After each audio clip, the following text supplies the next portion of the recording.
Nagsimula na ang pang-apat na prosesyon ng kapistahan at walang tigil ang kalembang ng mga kampana ng simbahan at nakabibinging sunod-sunod na putukan. Ang Kapitan General ay masayang naglalakad patungo sa tent na ipinatayo ng alkalde upang doon manood ng prosesyon. Kasama niya ang mga kagawad, Guardia Sibil, Alperes, mismong alkalde, si Kapitan Tiago at si Ibarra. Mas gusto sana ni Ibarra na manood ng prosesyon sa bahay ni Kapitan Tiago kasama si Maria Clara, pero inimbitahan siya ng Kapitan General at nakakahiyang tanggihan niya ito. Marami ang dumalo sa prosesyon. Pinangungunahan ito ng mga sakristan, sinundan ng mga mag-aaral at mga guro na nagbigay kulay sa prosesyon dahil sa mga parol na ginawa nila. Marami rin ang namigay ng mga libreng kandila na nakadagdag sa prayerful ambience ng prosesyon. Sa gitna ng dalawang linya ng mga nagpo-prosesyon ay makikita ang mga Guardia Sibil na may hawak na pamalo na sumisita at namamalo sa mga pasaway na umaalis sa pila. Si San Juan Bautista ang unang santo sa prosesyon. Mukhang kawawa ang santo dahil sa lumang karosang kahoy na nagdadala sa kanya. Kapansin-pansin din na kaunti lang ang mga umiilaw sa santong tagapaghatid balita ng pagdating ng Panginoon.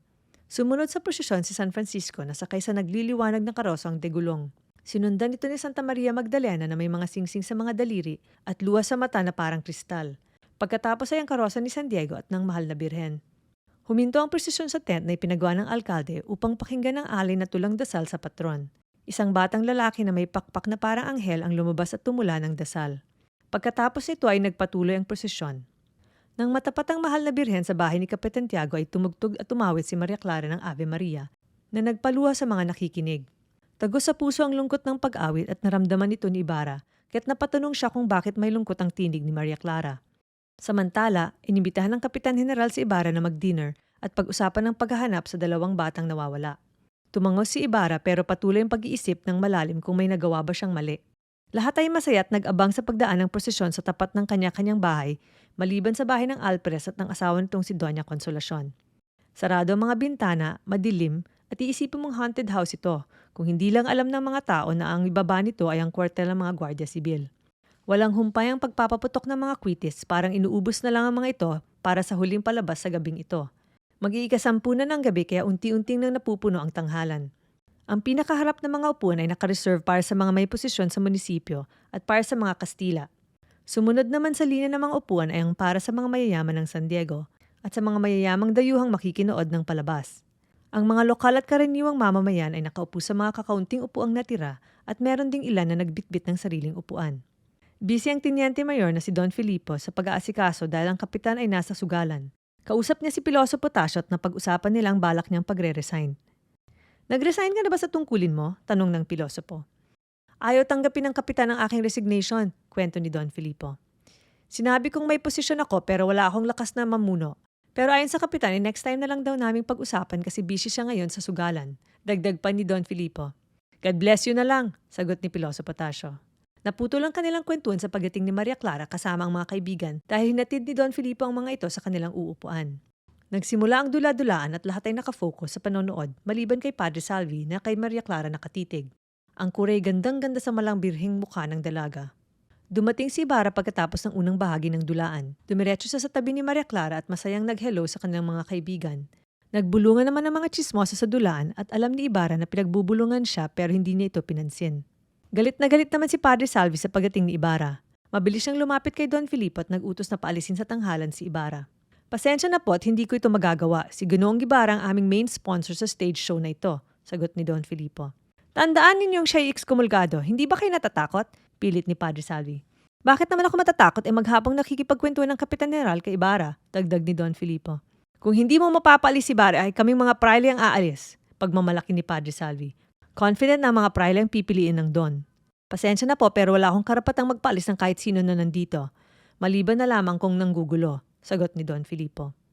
Napahiya at napasubo si Padre Salvi pero wala siyang choice kaya kinailangan niyang umalis. Pagkaalis ng mga pare ay may mga lumapit kay Ibarra at sinabing, "Huwag po ninyong pansinin si Padre Salvi. Lagi niyang sinasayang ekskomulgado daw po kayo." "Salamat ngunit nakakatawa lang na kailangan akong iwasan," sagot ni Ibarra. Nagpaalam muna si Ibarra kay Maria Clara at sa mga kasama ng dalaga na aalis muna siya sandali at nangakong babalik agad para ihatid sila sa kanilang pag-uwi. Nagpatuloy ang palabas at habang nagsasayaw ang mga artista ay may dumating naman ang dalawang Guardia Sibil at inutusan si Don Filipo na ihinto ang palabas. Hindi makatulog ang Alpres at si Doña Consolacion dahil sa ingay, kaya kailangan ihinto ang palabas, utos ng mga Guardia Sibil. "Hindi pwede. Tandaan ninyo na ang palabas ay aprobado ng Gobernador Provincial. Sagot ni Don Filipo at iniwan ang 2 gwardiya sibil. Umakyat sa entablado ang 2 gwardiya sibil at sinuntok ang mga musikero. Nahinto ang palabas at nagkagulo ang lahat. Takbuhan, unahan, may naipit, may nahulog sa upuan at nagsigawan ng mga takot na babae. Mabilis namang hinuli ng mga sundalo ng munisipyo na kakampi ni Don Filipo ang mga gwardiya sibil. Isang grupo naman ng mga lalaki ang galit na galit sa mga nanggulo kaya naisip nilang gumanti sa pamamagitan ng pagsunog sa kwartel na bahay ng Alperes at ni Doña Consolacion. Nakiusap si Don Filipo na wag na gumanti upang wag na lumala ang gulo, pero hindi siya pinakinggan ng mga lalaki. Nagmamadali namang bumalik sa plaza si Ibarra nang malaman ang tungkol sa gulo. Hinanap niya agad si Maria Clara at niyakap niya ito pagkakita. Nilapitan ni Don Filipo si Ibarra at humingi ng tulong na pigilan ang mga lalaking gustong sunugin ang kwartel. Wala po akong kakaya na pigilan sila, sagot ni Ibarra.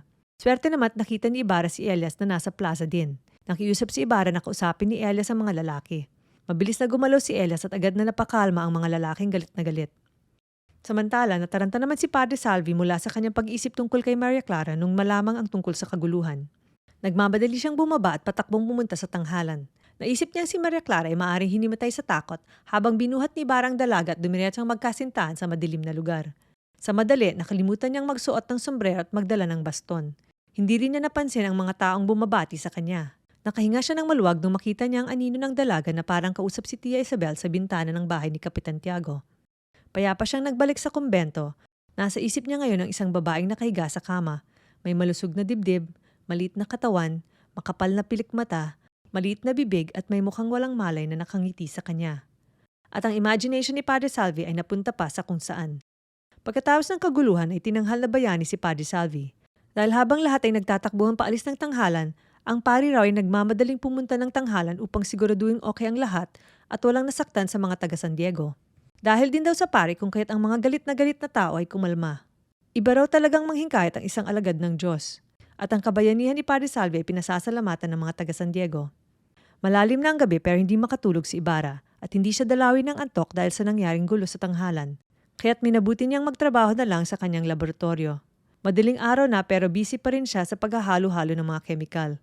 Nasa ganito siyang sitwasyon nang pumasok ang isa sa kanyang mga kasambahay at nagsabing may lalaki siyang bisita na taga-bukid. Pinatuloy sa laboratory ang kanyang bisita at dahil busy siya ay hindi agad naharap ni Ibarra ang bisita kaya't nagulat siya nang makitang ito ay si Elias. Naku, ikaw pala. Pasensya ka na at masyado akong nakakonsentrate sa ginagawa ko. Paumanhin ni Ibarra.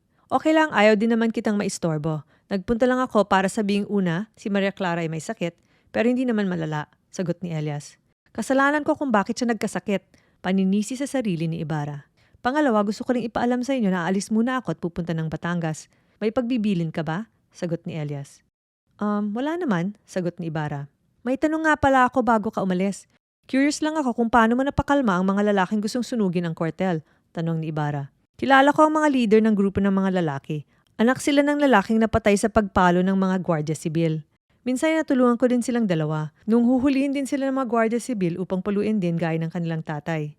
Kaya may utang na loob sila sa akin. Kaya naman madali ko silang napakalma kagabi, paliwanag ni Elias. Sige, ingat ka na lang sa lakad mo, ulit ni Ibarra. Pagkaalis ni Elias ay agad nagbihis si Ibarra upang dalawin si Maria Clara. Pagkalabas niya ng bahay, may isang lalaking nakitim na may peklat sa kaliwang pisngi ang bumati sa kanya.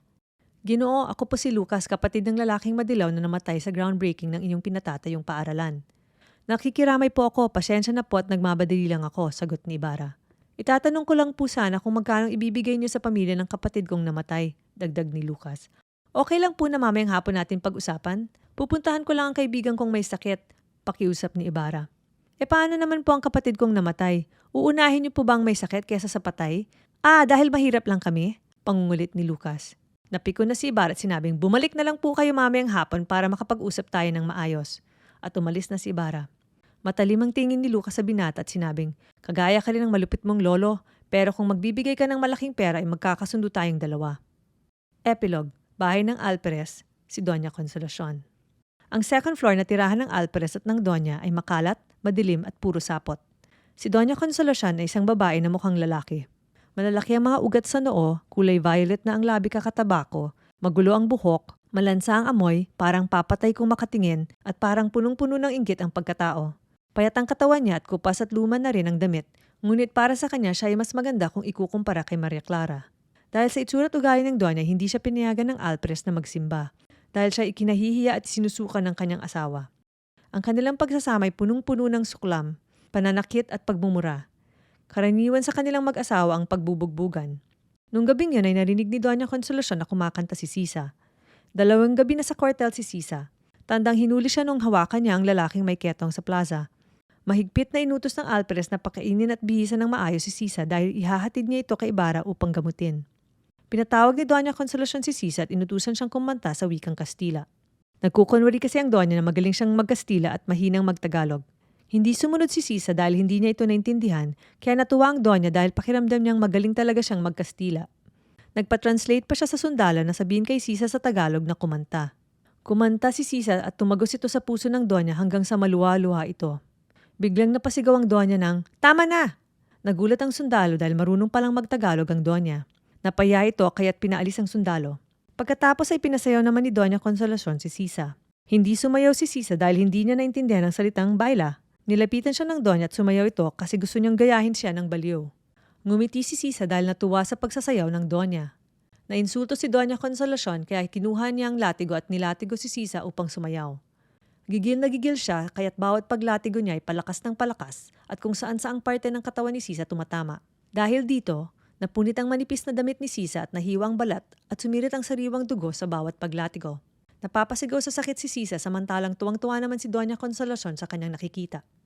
Ito ang sitwasyon nang dumating ang alpres at mabilis niyang pinahinto ang asawa.